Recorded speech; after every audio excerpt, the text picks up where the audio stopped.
Today we are going to discuss about part 4 of chapter 1 units and measurement. Okay. In the previous sessions we have discussed about the what is the meaning of unit, what is the fundamental quantity, what is derived quantity, what are the types of fundamental quantities, right? तर fundamental क्वांटिटीजचा आपण तो table पाहिला होता. तर तो table तुमच्या लक्षात आहे का? सर्वांनी एकदा तो मेमोराइज करण्याचा प्रयत्न करा. आपण पाहिलं होतं की देयर आर 7 फंडामेंटल क्वांटिटीज आणि आपण कोणत्याही क्वांटिटीचं डायमेन्शन फाइंड आउट करत असताना प्रथम हे चेक करतो की फंडामेंटल क्वांटिटी आहे की नाही. असेल तर ठीक आहे, नसेल तर आपण त्याला अजून सिम्प्लिफाय करण्याचा प्रयत्न करतो. ठीक आहे ना? ओके. तर आता फंडामेंटल क्वांटिटीज कोणत्या कोणत्या होत्या? Number 1 length, mass, time, temperature, amount of substance, electric current आणि ल्युमिनस इंटेन्सिटी. समजलं सर्वांना? तर तो टेबल तुमचा पाठ असणं अत्यंत गरजेचं आहे, कारण तुम्हाला 100% त्यावरती क्वेश्चन येणार म्हणजे येणारच आहे. ठीक आहे. तर आपल्या डायमेन्शनची सिरीज सुरू आहे. तुम्हाला मी प्रिव्हियस सेशन मध्ये काही असाइनमेंट क्वेश्चन दिला होता, त्याचे डायमेन्शन तुम्ही फाइंड आउट केले असतीलच. ठीक आहे ना? तर आज आपण अजून असेच काही फॉर्म्युले घेऊया, त्याचे डायमेन्शन फाइंड आउट करण्याचा प्रयत्न करूया की जेणेकरून तुमची प्रॅक्टिस जास्तीत जास्त होईल. जेवढी जास्त तुमची प्रॅक्टिस होईल तेवढा हा चॅप्टर तुम्हाला इझिली समजेल. आणि फिजिक्स मध्ये या चॅप्टरचं खूप महत्व आहे, कारण तुम्हाला इयत्ता 11वी आणि इयत्ता 12वी या दोन्ही वर्षांसाठी या चॅप्टरचं इम्पॉर्टन्स आहे. आणि या दोन्ही वर्षांमध्ये जे काही फॉर्म्युले आहेत त्याचे डायमेन्शन्स तुम्हाला फाइंड आउट करावे लागतात. ठीक आहे ना? ओके. तर हे जे काही लेक्चर आहे, हे लेक्चर सुरू करण्यापूर्वी एक महत्वाची अनाउन्समेंट अशी आहे की आपल्या सायन्स फोरम कोचिंग अकॅडमीमध्ये इयत्ता 11वीचे ऍडमिशन सुरू झालेले आहेत. बऱ्यापैकी विद्यार्थ्यांचं एनरोलमेंट आहे. जर कोणी चुकून राहिलं असेल की ज्यांना आपल्या सायन्स फोरम कोचिंग अकॅडमीमध्ये ऍडमिशन घ्यायचं आहे, एनरोल करायचं आहे, तर त्यांच्यासाठी ऑफिस टाइम रोज सकाळी 10 ते 12 पर्यंत असतो, फक्त संडे सोडून. समज सर्वांना? ओके. ठीक आहे. तर येताना पहिल्यांदा कॉल करून या. आपण साधारणपणे सर्व नियम पाळतो, सोशल डिस्टन्सिंग वगैरे या सर्व गोष्टी आपल्याला पाळायच्या आहेत. त्यामुळे तुम्ही जर कॉल करून आले तर तुम्हाला एक पर्टिक्युलरली टाइम स्लॉट दिला जाईल आणि त्या टाइम मध्ये तुम्हाला यायचं आहे. ठीक आहे. ओके. तर आपण सुरू करूया आजचा आपलं लेक्चर.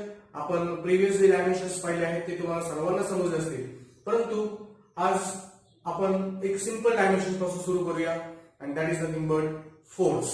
आपल्याला सर हे आपलं पार्ट नंबर 3 मध्ये झालेलं आहे फोर्स. तर आपण या चॅप्टर मध्ये सुद्धा किंवा या पार्ट मध्ये सुद्धा फोर्स पासून सुरू करणार आहोत, कारण एकदा आपल्याला फोर्स समजलं की आपल्याला टॉर्क सुद्धा समजणार आहे. ठीक आहे. ऍज अ प्रॅक्टिस म्हणून तुम्ही हे कॅल्क्युलेशन्स करा. पेन आणि वही तुम्ही सोबतच ठेवा. आणि तुम्हाला मी सांगितलं आहे आता फोर्स, तर तुम्ही या ठिकाणी व्हिडिओ पॉज करून तुम्ही फोर्स डायमेन्शन काढू शकता आणि आपलं उत्तर जे काही आलेलं आहे त्याच्यासोबत तुमचं उत्तर मॅच झालंय का हे पण तुम्ही पाहू शकता. ठीक आहे. ओके. चला तर मग आपण आता फोर्स डायमेन्शन फाइंड आउट करूया. Next formula is a force. So what is a force is equal to, तुम्हाला बऱ्याच वेळा सांगितलेलं आहे, force is equal to mass into acceleration. पाठ करून ठेवायचं. Force is equal to mass into acceleration. Force is equal to mass into acceleration. आता मी तुम्हाला अगोदर सांगितले ज्याला फॉर्म्युला आहे तो डिराइव्ह क्वांटिटी. मग आता फोर्सचा फॉर्म्युला आहे की नाही? Force is equal to mass into acceleration, म्हणजे हे झालं derive quantity. Mass into acceleration is equal. आता चेक करायचं इंडिव्हिज्युअली. मास फंडामेंटल आहे का? त्या 7 मध्ये आहे का मास? यस आहे. लेंथ, मास, टाइम, म्हणजे या ठिकाणी मासचा काय प्रॉब्लेम आहे का आपल्याला? नो. ओके. ठीक आहे. एक्सेलरेशन आहे का रे 7 क्वांटिटी मध्ये? त्या एक्सेलरेशन आहे का चेक करा. No, acceleration is not there. परंतु एक्सेलरेशन जर नसेल तर याचा अर्थ एक्सेलरेशन परत काय झालं? परत एक्सेलरेशन परत डिराइव्ह क्वांटिटी झालं. समजलं सर्वांना? ओके. हे तुमच्या लक्षात आलं? ओके. त्यानंतर हे पहा, mass. What is acceleration? Acceleration is nothing but velocity upon time. आता फॉर्म्युला लिहिला कारण हे फंडामेंटल नाही, बरोबर? ओके. आता यानंतर परत पुढं is equal to mass fundamental आहे, टाइम फंडामेंटल आहे, वेलॉसिटी आहे का नाही, म्हणजे अजून आपल्याला पुढे सिम्प्लिफाय करावं लागेल. Okay. Mass, what is velocity? That is nothing but displacement upon time. हे झालं व्हेलॉसिटीचं, आणि अपॉन हे खाली काय आहे? टाइम. समजलं सर्वांना? ओके. हा झाला फॉर्म्युला, राईट? ओके. नाव इज इक्वल टू काय? आता परत एकदा चेक करा, मास फंडामेंटल आहे का, आहे. टाइम फंडामेंटल आहे का, आहे. टाइम फंडामेंटल आहे. डिस्प्लेसमेंट आहे का फंडामेंटल, डिस्प्लेसमेंट सुद्धा फंडामेंटल आहे, कारण डिस्प्लेसमेंट म्हणजे लेंथ. म्हणजे सर्वच फंडामेंटल आहेत. आता आपण डायमेन्शन लिहायला रेडी. ओके, नाव ह्याला थोडंसं अजून सिम्प्लिफाय करून घ्या, व्यवस्थित लिहून घ्या. मास डिस्प्लेसमेंट अपॉन टाइमचा स्क्वेअर. आता हे तुमचं फायनल आन्सर, राईट. आता डायमेन्शन कसं लिहिणार, आता डायमेन्शन लिहिताना therefore dimension of a force हे असं लिहायचं, dimension of a force is equal to. Okay, प्रथम काय करायचं, एल, एम आणि टी फाइंड आउट करायचं, किंवा एल एम टी हे लिहून घ्यायचं. आणि आता व्हॅल्यू पहा, एल लेंथ आहे का, आहे. कुठे न्यूमरेटरला किती, एक आहे, एक लिहून घ्या. मास आहे का, आहे. कुठे न्यूमरेटरला, एक लिहून घ्या. टाइम आहे का, आहे. पण कुठे डिनॉमिनेटरला, डिनॉमिनेटरला किती झालं, डिनॉमिनेटर म्हणजे किती झालं, डिनॉमिनेटरला 2 आहे, म्हणजे एक्सप्रेशन मध्ये तर आपल्याला काय करायचं, -2. समजलं सर्वांना, लक्षात आलं, इझी आहे की नाही. ओके, तर अशा प्रकारे हे तुमचं डायमेन्शन झालं फोर्स. फोर्सचं युनिट आपल्याला माहिती ऑलरेडी, आणि फोर्सचं युनिट आहे न्यूटन. ओके, तुम्ही याचा स्क्रीनशॉट काढून घ्या, तुम्हाला महत्वाचं आहे किंवा तुम्हाला याचा यूज होणार आहे. ठीक आहे, ओके, झालं. तर यानंतरचा आपला जो काय पुढचा डायमेन्शन असणार आहे तो डायमेन्शन म्हणजे टॉर्क. ओके, तो आहे टॉर्क. तुम्ही टॉर्क म्हणजे काय हे सर्च करा. टॉर्क म्हणजे काय, या ठिकाणी व्हिडिओ पॉज करा. टॉर्क म्हणजे काय हे पहा. ओके, आणि आपण जे कॅल्क्युलेशन करत आहोत ते कॅल्क्युलेशन आणि तुमचे कॅल्क्युलेशन मॅच होतात का ते पण तुम्हाला ट्राय करायचं आहे. ओके, तर आपण पाहूया टॉर्क. हे फॉर्म्युले सध्या तुम्हाला फक्त फॉर्म्युला लक्षात ठेवायचे. ओके, ज्याचे फॉर्म्युले पाठ त्याला फर्स्ट चॅप्टर सगळं येणार आणि फुल आउट फुल मार्क पडणार. ठीक आहे, टॉर्क. टॉर्क फॉर्म्युला काय, torque is equal to force into perpendicular distance.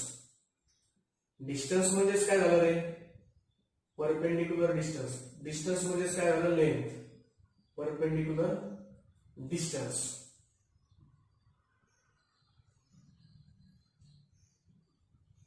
Torque म्हणजे force into perpendicular distance. Okay, actually हे टॉर्क काय असतं एकदम इझी आहे पहा. समजा हा सरफेस पहा, हे समजा वॉल आहे म्हणजे भिंत आहे, त्याला एखादी अशी बीम असेल. ओके, अशी बीम असेल. आता हे बीम आहे, जर समजा या भिंतीला आपण किंवा या भिंतीला हे अटॅच करून ठेवलंय, ठीक आहे, आणि ही भिंत फिक्स आहे म्हणजे हे असं झालं, त्याला हे एकदम फिक्स झालं. आणि समजा एखादा माणूस आला आणि ह्याच्यावरती इथं बसला, काय होईल रे, ती बीम अशी वाकल्यासारखी होईल की नाही. म्हणजे त्या माणसाचं वेट म्हणजे फोर्स लागला आणि एवढं डिस्टन्स आहे, त्याला आपण म्हणतो टॉर्क. म्हणजे या ठिकाणी जर आपण एखादी वस्तू ठेवली तर ती काय होणार आहे, अशी खाली बेंड होण्याचा प्रयत्न करणार आहे. आणि हे परपेंडिक्युलर डिस्टन्स आणि हा तुमचा फोर्स तेवढं ते वाकण्याचा प्रयत्न करेल, तर आपण म्हणतो टॉर्क. म्हणजे ज्यावेळेस तुम्ही पुढं इंजिनिअरिंगला वगैरे जातात त्यावेळेस तुम्हाला स्ट्रेंथ ऑफ मटेरियल्स या सब्जेक्टमध्ये बेंडिंग मुवमेंट वगैरे शिकायचं आहे. परंतु हे सध्या आपल्याला बेसिक शिकणं गरजेचं आहे, तरच आपल्याला पुढचं बेंडिंग मुवमेंट वगैरे समजणार आहे. ठीक आहे, तर torque is equal to force into perpendicular distance. व्यवस्थित लिहून घ्या. Force into perpendicular distance. Okay, आता आपल्याला डायमेन्शन फाइंड आउट करायचं आहे, त्यामुळे आपण सरळ सरळ कॅल्क्युलेशन करून टाकूया. Force okay into perpendicular distance म्हणजे आपण समजा डिस्टन्स म्हणजे आपण डीयू. ओके, हे मी व्हेक्टरच्या फॉर्म मध्ये लिहिलेलं नाही, हे सिंपल फॉर्म मध्ये लिहिलेलं आहे. ज्यावेळेस आपण स्केलर आणि व्हेक्टर या चॅप्टर मध्ये जाऊ त्यावेळेस आपल्याला हे थोडंसं उलट करून लिहायचं आहे. परंतु सध्या तुम्ही लक्षात ठेवायचं force into perpendicular distance is equal to, बघा आता चेक करा, डिस्टन्स आहे का फंडामेंटल आहे, फोर्स आहे का फंडामेंटल नाही. ठीक आहे ना. ओके, मग तुम्ही कॅल्क्युलेशन करू शकता. आता फोर्स फंडामेंटल नाही पण फोर्सचा फॉर्म्युला आहे, आता जस्ट पाहिला आपण force is equal to mass into acceleration into हे तुमचं डिस्टन्स, म्हणजे torque is equal to mad आलं का, that is nothing but M A D mad, right. Here it is mass, acceleration and D is a distance. परत check करायचं, fundamental आहे का मास आहे, एक्सेलरेशन आहे का फंडामेंटल नाही, डिस्टन्स आहे का फंडामेंटल आहे. मग आता एक्सेलरेशनचा फॉर्म्युला लिहायचा आपल्याला, मास एक्सेलरेशनचा फॉर्म्युला या अगोदरचे जे काही लेक्चर नंबर 2 आणि लेक्चर नंबर 3 आहे व्यवस्थित मन लावून पाहायचं, त्याच्यामध्ये असणारे सगळे फॉर्म्युले तुमच्या नोटबुक मध्ये नोट करून ठेवायचे, ठीक आहे ना. Okay, what is acceleration, velocity upon time into distance, बरोबर. नाव फंडामेंटल आहे, फंडामेंटल आहे, फंडामेंटल आहे, फंडामेंटल नाही म्हणजे डिराइव्ड आहे, right. Is equal to fundamental आहे, फंडामेंटल नाही म्हणजे काय, 7 मध्ये आहे का पहिल्या. सो मास, वेलोसिटी आहे का, velocity is nothing but displacement upon time, okay. आणि अपॉन हे जे काय तुमचं आहे ते टाइम आणि इंटू डिस्टन्स. समजलं सर्वांना. चला परत पुढं, इज इक्वल टू, आता हे सगळंच फंडामेंटल आहे, डिस्प्लेसमेंट सुद्धा फंडामेंटल आहे, कारण डिस्प्लेसमेंट म्हणजे पण काय लेंथ, डिस्टन्स म्हणजे काय लेंथ. आता व्यवस्थित लिहून घेऊया, मास, डिस्प्लेसमेंट, डिस्टन्स अपॉन टाइमचा स्क्वेअर, सर्व फंडामेंटल आहेत, राईट. नाव यालाच आपण कसं लिहू शकतो, डायमेन्शन काढायचं आपल्याला टॉर्कचं. टॉर्क ज्या लेटरने दाखवतात त्याला टाऊ असे म्हणतात, असं लिहितात टाऊ, ओके. हे जे काही टॉर्क आहे ना, हे टॉर्क आपण कोणत्या लेटरने लिहित असतो, टाऊ, टाऊ लेटरने लिहित असतो, ओके. टाऊ म्हणतो आपण टाऊ, ओके, टाऊ, ठीक आहे. टॉर्कचा आपल्याला डायमेन्शन लिहायचं आहे, therefore dimension of the torque is equal to, पहिल्यांदा काय लिहायचं, L M T, okay. L किती, एल पहा, डिस्प्लेसमेंट लेंथ आहे, डिस्टन्स पण लेंथ आहे, म्हणजे हे लेंथ इंटू हे लेंथ, किती झालं हे एलचा स्क्वेअर, म्हणजे मी या ठिकाणी लिहिणार एलचा स्क्वेअर. समजलं सर्वांना, ओके. मास किती आहे, एकच आहे, राईट हिअर 1. टाइम किती आहे, -2. समजलं सर्वांना. तर या प्रकारे this is the dimension of torque. समजलं. अजून कशा पद्धतीने आपण टॉर्कचं डायमेन्शन काढू शकतो हे पहा. जस्ट आपण पाहिलं की torque tau is equal to force into distance is equal to. यापूर्वी या ठिकाणी तुम्ही असं और म्हटलं तरी चालतंय, शक्यतो हे फॉलो करा कारण बेसिक आहे, तुमचं प्रत्येक वेळेस रिव्हिजन प्रॉपर होईल. आता फोर्स या अगोदरच्या फॉर्म्युल्यामध्ये आपण फोर्स डायमेन्शन काढलं होतं आणि ते फोर्स डायमेन्शन काय होतं मित्रांनो, that is nothing but L1. Check करा, M1 आणि T-2 असं होतं. हे झालं. आता याचं डायमेन्शन याला प्रॉपरली लिहून घेऊ. फोर्स डायमेन्शन आहे कसं लिहायचं, डिस्टन्स डायमेन्शन काय येईल, L M आणि T. डिस्टन्स डायमेन्शन पहा, चेक करा. डिस्टन्स म्हणजे लेंथ आणि ते पण एकच लेंथ आहे 1. डिस्टन्स मध्ये मास आहे का, नाही, 0. टाइम आहे का डिस्टन्स म्हणजे, नाही, 0. आता या दोघांचे कॅल्क्युलेशन जर केले तर या ठिकाणी हे दोघांचा गुणाकार आहे. तुम्हाला सर्वांना माहित आहे काय की a⁻x आणि a⁻y जर असेल तर इज इक्वल टू आपण काय करतो, a⁻x + y, बरोबर ना. बेस सेम पाहिजे फक्त. मग या ठिकाणी लेंथ आहे, या ठिकाणी लेंथ आहे. व्यवस्थित लिहून घ्या की L 1 + 1 + 1. M चं काय होईल 1 + 0. T चे काय होईल -2 + 0. कॅल्क्युलेशन जर केले तर या ठिकाणी L2 M किती 1 आणि T-2 आले का, सेम टू सेम तसंच डायमेन्शन. ठीक आहे, तुम्ही कोणत्याही पद्धतीने लिहा, काही प्रॉब्लेम नाही. फक्त लक्षात ठेवायचं गुणाकार झाल्यानंतर, जसं या ठिकाणी हे गुणाकार झाले, गुणाकार झाल्यानंतर तुमचे हे जे काही पॉवर्स आहेत पॉवर्सची बेरीज होईल, परंतु भागाकार झाल्यानंतर पॉवर्स तुमची वजाबाकी वगैरे होत असते. ठीक आहे ना. ओके. म्हणजे कसं, म्हणजे ऍक्च्युली कसं, तुम्ही एक काम करा, साईडला तुम्ही थोडंसं लिहूनच घ्या. ठीक आहे ना. कसं लिहिता, a raised to x a raised to y is equal to a raised to x plus y. माहित असेल तुम्हाला, बऱ्यापैकी लोकांना माहित आहे, त्यांनी सुद्धा लिहून घ्या, ज्यांना माहित नाही त्यांनी सुद्धा लिहून घ्या. ठीक आहे.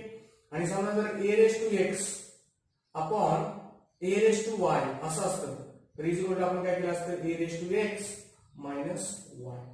समजलं. दोन फॉर्म्युला लिहून घेतो आता. ठीक आहे. Yes, good. नेक्स्ट, आता नेक्स्ट क्वेश्चन आहे, तोपर्यंत तुम्ही स्क्रीनशॉट काढून घ्या. नेक्स्ट आपण पाहणार आहोत. Next question is nothing but let us say next question is stress. Stress next question आहे. डायमेन्शन आपण त्याचं फाइंड आउट करायचं. सध्या स्ट्रेस म्हणजे काय किंवा स्ट्रेन म्हणजे काय किंवा टॉर्क म्हणजे काय याचं तुम्हाला काही आता सध्या काहीच घेणं देणं नाही. सध्या तुम्हाला काय करायचंय, फॉर्म्युले पाठ करायचे आणि नंतर आपण नेक्स्ट चॅप्टर मध्ये किंवा जसे जसे चॅप्टर घेईल तसे प्रत्येक कन्सेप्ट इन डिटेल मध्ये डिस्कस करणार आहोत. ओके. एकदम बेसिक पासून करणार आहोत. ठीक आहे. सध्या फक्त आपल्याला डायमेन्शन पॉईंट ऑफ व्ह्यू म्हणजे आपल्याला एक बेसिक अंडरस्टँडिंग घ्यावं म्हणून हे आपण शिकत आहोत सध्या. ठीक आहे. ओके. नेक्स्ट आहे तुमचं काय सांगितलं तुम्हाला, स्ट्रेस. स्ट्रेस तर तुमच्यापैकी बऱ्याच लोकांना स्ट्रेसचा फॉर्म्युला माहित असेल आणि जर नसेल तर याला तुम्ही स्ट्रेसचा फॉर्म्युला या ठिकाणी पाहून घ्या. Stress is equal to force upon area. Force upon area. आता मी तुम्हाला स्ट्रेसचा फॉर्म्युला सांगितलाय. तुम्ही काय करायचं, या ठिकाणी व्हिडिओ पॉज करायचा आणि फॉर्म्युला फाइंड आउट करायचा. सेकंड. ओके. आपण या ठिकाणी परत दोन पद्धतीने कॅल्क्युलेशन करणार आहोत. ओके. ओके. या ठिकाणी व्हिडिओ पॉज करा, तुम्ही कॅल्क्युलेशन करा, नंतर बरोबर येते का फक्त चेक करा. ठीक आहे. चुकलं तर तुमची चूक तुमच्या लक्षात येईल. तर तुम्ही नुसतं प्लेन पाहिलं तर काय चुकतं हे सुद्धा तुम्हाला समजणार नाही. त्यामुळे व्हिडिओ पॉज करायचा आणि या ठिकाणी तुम्ही कॅल्क्युलेशन करायचं. चला सुरू करूयात आपण. फोर्स फंडामेंटल आहे का, नाही. फॉर्म्युला लिहून घेतो अगोदर, नंतर डिस्कशन करूया. Force upon area is equal to force fundamental आहे का, नाही. मग फोर्सचा फॉर्म्युला काय, मास इंटू एक्सेलरेशन अपॉन हे एक्सेलरेशन आहे. एरिया फंडामेंटल आहे का, एरिया सुद्धा फंडामेंटल नाही. मग एरिया इज इक्वल टू काय formula, area is equal to L चा स्क्वेअर. एल चा square. Area is equal to L चा स्क्वेअर. या ठिकाणी आपण लिहून घेतो. आता परत चेक करूया. मास फंडामेंटल आहे, लेंथ फंडामेंटल आहे, एक्सेलरेशन आहे का फंडामेंटल नाही. आणि ऍक्च्युली हे समजण्यासाठीच मी तुम्हाला या लेक्चरची सुरुवात फोर्स पासून केली. आता तुमच्या हळूहळू लक्षात येऊन जाईल ते सर्व. ओके. मग आता एक्सेलरेशन फंडामेंटल नाही, मग कॅल्क्युलेशन करूया. Is equal to mass, what is acceleration, velocity upon time आणि अपॉन एल चा स्क्वेअर. अपॉन एल चा स्क्वेअर. समजलं सर्वांना. ठीक आहे. चला परत पुढं. Is equal to mass fundamental आहे, लेंथ फंडामेंटल आहे, टाइम फंडामेंटल आहे, व्हेलॉसिटी नाही. तर आपल्याला व्यवस्थित लिहून घेतो, नंतर कॅल्क्युलेशन करूया. मास, व्हेलॉसिटी अपॉन एल चा स्क्वेअर आणि टी याला व्यवस्थित लिहून घेतलं. एल चा स्क्वेअर आणि T is equal to mass, what is velocity, velocity is nothing but displacement upon time आणि अपॉन परत हे तुमचं एल चा स्क्वेअर आणि टाइम. हे कॅल्क्युलेशन समजलं की सर्व तुम्हाला. हा जो टी आहे इथे खाली घेऊन आलो. हे तुमचे रूल्स आहे, हे तुम्हाला माहित असतात. बेसिक आहे, तुम्हाला हे दहावी विचार असतात, तुम्हाला एक पण असतं. आता परत चेक करा बरं सर्व. फंडामेंटल आहे, फंडामेंटल आहे, फंडामेंटल आहे, फंडामेंटल आहे, फंडामेंटल आहे. ठीक आहे. आता सिम्प्लिफाय करून घेऊ. मास, डिस्प्लेसमेंट अपॉन एल चा स्क्वेअर आणि हे तुमचं परत येईल कॅल्क्युलेशन मध्ये टी चा स्क्वेअर इज इक्वल टू. समजलं. आता या ठिकाणी पहा काय समजतं तुम्हाला की लेंथ आहे, लेंथ आहे, त्यामुळे एक लेंथ तर कट होणारच आहे. लक्षात सर्वांच्या. ओके. तर मग जर आपण समजा याला व्यवस्थित लिहिलं, मास, डिस्प्लेसमेंट म्हणजे लेंथ अपॉन लेंथचा स्क्वेअर आणि टी चा स्क्वेअर. डिस्प्लेसमेंट म्हणजे लेंथ मी डायरेक्टली लिहिलं cut okay is equal to mass upon length T चा स्क्वेअर. आता डायमेन्शन साठी रेडी. आता स्ट्रेस इंडिकेट करण्यासाठी कोणत्याही प्रकारचा सिम्बॉल नाही, परंतु इंजिनिअरिंगला गेले तर आपण सिग्मा या सिम्बॉलने दाखवतो. तुमच्या सिलेबस मध्ये ते नाहीये, त्यामुळे आपण स्ट्रेस डायमेन्शन येत असताना असं लिहू. स्ट्रेस डायमेन्शन कसं लिहिणार? इज इक्वल टू ब्रॅकेट मध्ये एल किती डिनॉमिनेटर आहे -1, एम न्यूमरेटरला आहे किती +1, टी डिनॉमिनेटरला आहे -2. समजलं सर्वांना? तर अशा प्रकारे स्ट्रेस डायमेन्शन आहे. समजलं? ओके. हे तुम्हाला समजलं असेल. तुम्ही सर प्रिव्हियस लेक्चर मध्ये किंवा सॉरी प्रिव्हियस कॅल्क्युलेशन मध्ये तुम्ही डिस्प्लेसमेंटला लेंथ का नाही लिहिलं? लिहू शकता, काही प्रॉब्लेम नाही. ठीक आहे. ओके. हे तुम्हाला समजलं. और कसं लिहा? और dimension of the stress dimension stress is equal to force dimension upon area dimension. Force dimension काय आलं होतं? या ठिकाणी व्हिडिओ पॉज करायला मला या ठिकाणी तुम्ही लिहून सांगा. फोर्स डायमेन्शन काय आलं होतं? Check it out. Force dimension होतं तुमचं L1 M1 T-2. एरियाचं डायमेन्शन आहे तुमचं, एरिया म्हणजे लेंथचा स्क्वेअर L2, M किती 0 आणि T 0. Let me check dimension of force. 1 1 -2 आहे का? 1 1 -2 बरोबर आहे. ठीक आहे. ओके. यापूर्वी आपण कॅल्क्युलेशन केलेलं. आता इज इक्वल टू, आता या ठिकाणी काय झालं? कोणता फॉर्म्युला आहे? a⁻x upon a⁻y. कारण का भाग करायला इज इक्वल टू काय होईल? a⁻x -y. हा, या ठिकाणी डायमेन्शन द्या. आता L हे 1 -2, M चं काय होईल? हे 1 हे 0 आणि T चं काय होईल? -2 आणि -0. Now do the calculations. is equal to L 1 -2 is a -1, M 1 -0 is a 0, oh sorry, M 1 -0 is a 1, T च -2 -0 is a -2. बरं आलं का? सेम टू सेम -1 1 आणि -2. समजलं? तुम्ही शक्यतो हीच मेथड फॉलो करा. हे तुम्हाला मी एक्स्ट्रा सांगितले, म्हणजे ऍक्च्युअली ते पण बरोबर आहे, परंतु तुम्हाला अशा प्रकारे जर आलं तर तुमचं चुकणारच नाही. ठीक आहे. समजलं ना? ओके. हे तुमच्या लक्षात आलं. आता next formula is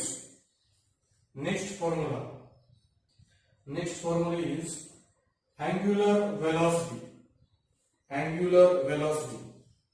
Next formula is angular velocity. Okay. Angular velocity एकदम सोपं. Next formula is angular velocity. तर angular velocity is equal to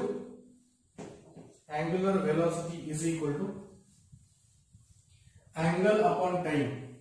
लिहा फॉर्म्युला पटकन. angular velocity is equal to angular velocity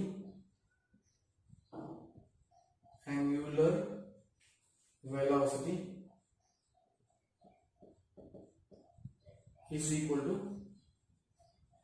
angle upon time. आता angle म्हणजे आपण त्याला लिहूया थीटा अपॉन टाइम. फंडामेंटल आहे का चेक करा. Angular velocity is denoted by letter omega. असं डब्ल्यू सारखं काढतात. ओके. परंतु असं नाही काढायचं. लक्षात? याला ओमेगा हे असं लिहा ओमेगा. ठीक आहे. ओमेगा समजलं सर्वांना? ओमेगा म्हणतो आपण त्याला. ठीक आहे. Angular velocity is equal to angle upon time. Angle आहे का फंडामेंटल? Check it out. पहिल्या 7 मध्ये आहे का अँगल? लेंथ, टाइम, मास, टेम्परेचर, करंट, तर तुमचं ल्युमिनस इंटेन्सिटी आणि अमाऊंट ऑफ सबस्टन्स. म्हणजे 7 मध्ये अँगल नाही, म्हणजे हे नाहीच आहे ऍक्च्युली. अँगलला फॉर्म्युला पण नाही. अँगल ही जी काही व्हॅल्यू आहे ही रेडियन मध्ये जे फिक्स अँगल, त्यामुळे तसं डायमेन्शन नाही, फक्त टाइम. हे फंडामेंटल आहे, याचा काही विषय नाही. हे कॉन्स्टंट आहे. हे काय आहे? कॉन्स्टंट आहे. कॉन्स्टंट डायमेन्शन नसतं. Therefore angular velocity omega is equal to dimension of omega is equal to L M T. Length आहे का इथं? नाही, 0. मास आहे का कुठं? नाही, 0. टाइम आहे का? आहे. किती? -1. समजलं सर्वांना? आता अँगुलर व्हेलॉसिटीचं युनिट काय होईल रे मुलांनो? या ठिकाणी जर युनिट काढायचं म्हटलं, अँगुलर व्हेलॉसिटीचं युनिट काय होईल? युनिट या ठिकाणी हे अँगल आहे. अँगल आपण कशामध्ये मोजतो? तुमचं मॅथमॅटिक्स मध्ये चालू असेल. अँगल कशामध्ये मोजतो? रेडियन पर टाइम. कशामध्ये? सेकंड. हे अँगल आपण टाइम आहे ना, अँगल आपण टाइम. समजणार ना? Angular velocity. नेक्स्ट फॉर्म्युला, याचा तुम्ही स्क्रीनशॉट काढून घ्या पटकन. याचा तुम्ही स्क्रीनशॉट काढून घ्या. ओके. आता आपल्याला नेक्स्ट पाहायचं आहे surface tension. Surface tension, right? Surface tension, याचा स्क्रीनशॉट घेतला का काढू? ओके. Surface tension. बरं, एक काम करूया. सरफेस टेन्शनच्या अगोदर एक सिंपल घेऊया. फ्रिक्वेन्सी आणि फ्रिक्वेन्सी नंतर सरफेस टेन्शन. फ्रिक्वेन्सी नंतर सरफेस टेन्शन. ठीक आहे. फ्रिक्वेन्सीचा फॉर्म्युला देतो तुम्हाला आणि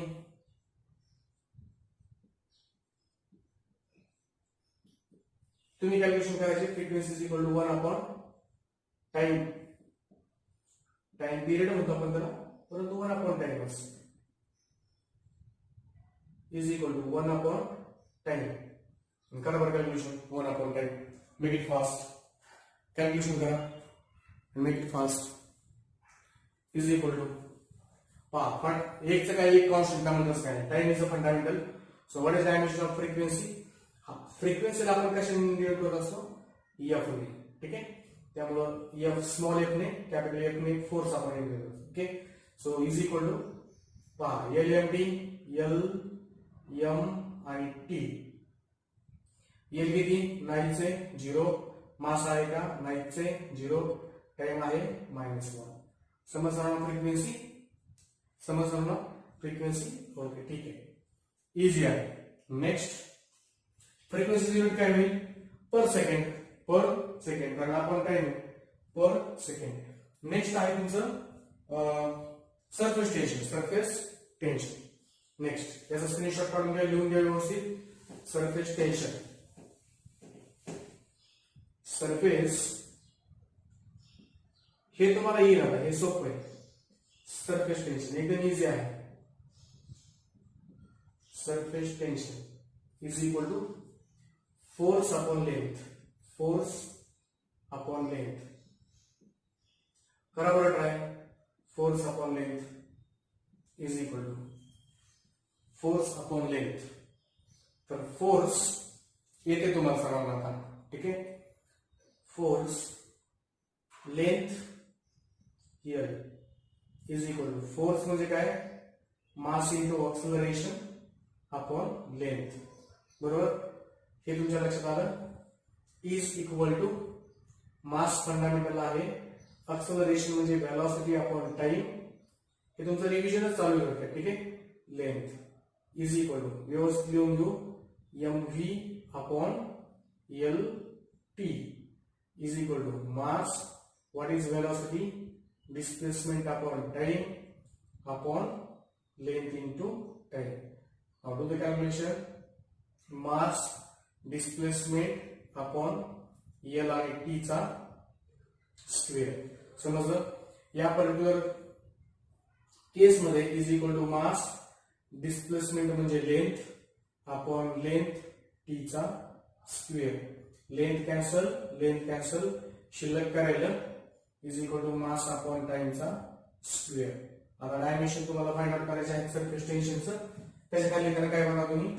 therefore dimension of surface tension capital T is equal to, आता व्यवस्थित पहा, एल एम आणि टी, एल एम टी बघा, याला आहे का नो, मास आहे का 1 आणि टी आहे तुमचं -2. समजलं सर्वांना, इझी आहे. ओके, तर या ठिकाणी काय उत्तर आले आपलं, L0 M1 T -2 आणि त्यांचे काय आले L0 M1 T -2. बरोबर आहे आपला आन्सर. ठीक आहे, सरफेस टेन्शन, सरफेस टेन्शनचं युनिट काय आहे, सरफेस टेन्शनचं युनिट हे फोर्स अपॉन लेंथ आहे ना, फोर्स आपण कशामध्ये मोजतो, न्यूटन, लेंथ आपण metre. So newton per metre is the unit of surface tension. समजलं सर्वांना. ओके, तर हे आपलं डिस्कशन आहे लेक्चर 4 मध्ये. मी तुम्हाला काही असाइनमेंट क्वेश्चन्स देतो. हे असाइनमेंट क्वेश्चन्स किंवा तुम्हाला हे असाइनमेंट जे आहे डायमेन्शन्स, हे डायमेन्शन्स तुम्हाला सॉल्व्ह करायचे आहेत आणि आपल्या कमेंट बॉक्स मध्ये तुम्ही त्याची उत्तरं लिहू शकता. ठीक आहे, आता तुम्हाला उदाहरणार्थ एखादं जर असाइनमेंट द्यायचं म्हटलं, 1-2-3 क्वेश्चन देतो, जास्त काही देत नाही, 1-2-3 क्वेश्चन. ठीक आहे, तर तुम्हाला एक असाइनमेंट क्वेश्चन आहे, temperature gradient, temperature gradient, temperature gradient, temperature gradient. Formula आपण सांगतो, टेम्परेचर ग्रेडियंटचा formula is equal to temperature upon distance. जमलं ना, temperature gradient is equal to temperature upon distance. Okay,